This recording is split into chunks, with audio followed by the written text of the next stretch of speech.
নমস্কার বন্ধুরা, কেমন আছেন সবাই? আজ আমি বানাবো জলপাইয়ের চাটনি। এর জন্য কতগুলো জলপাই ধুয়ে নিয়েছি। ধুয়ে আমি প্রেসারে সিদ্ধ করে নেব। আর এদিকে খেজুর আর কিশমিশ আমি একটা বাটিতে জল দিয়ে ভিজিয়ে রেখেছি। জলপাইগুলো আমার সিদ্ধ হয়ে গেছে, দেখুন ফেটে ফেটে গেছে। এবার ভালো করে এটাকে হাত দিয়ে আমি চটকে নেব। আমার এই রান্না যদি আপনাদের ভালো লেগে থাকে তাহলে আমার চ্যানেলটা একটু সাবস্ক্রাইব করে দেবেন।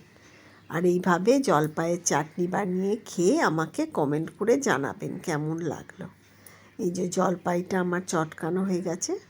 এই শীতকালে জলপাইয়ের চাটনি খেতে দারুণ লাগে। এবার গ্যাসে কড়া বসিয়ে সামান্য সর্ষের তেল দিয়ে আমি ফোড়ন দেব। একটা ছোট্ট শুকনো লঙ্কা দিলাম আর দেব একটু কালো সর্ষে, খুব সামান্য।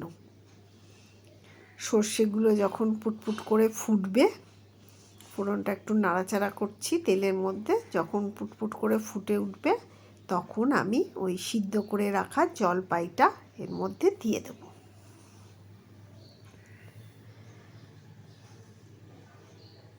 দিয়ে দিলাম। খুব কম সময়ে, খুব অল্প উপকরণেই এই রান্নাটা হয়ে যায়। জলপাইটা দেওয়ার পরে আমি এর মধ্যে নুন আর পরিমাণ মতন চিনি দেব। জলপাই কিন্তু ভীষণ টক হয়। চিনির পরিমাণটা যে যেরম চাটনিতে মিষ্টি খেতে চান সেই অনুপাতেই দেবেন। অনেকে একটু বেশ টক টক চাটনি ভালোবাসে, অনেকে মিষ্টি চাটনি ভালোবাসে। চিনিটা সেই অনুপাতে দেবেন। আমার একটু চাটনি টক মিষ্টি হলেই ভালো লাগে। আর যখন ফুটছে তখন আমি খেজুর আর কিশমিশ যেগুলো ভিজিয়ে রেখেছিলাম ওগুলো আমি দিয়ে দিলাম। খেজুরের বীজগুলো ছাড়িয়ে ফেলে দিয়েছি। আমার চাটনি রেডি, ফুটে উঠছে। এবার নামানোর আগে একটু আমি জিরে গুঁড়ো ছড়িয়ে দিলাম।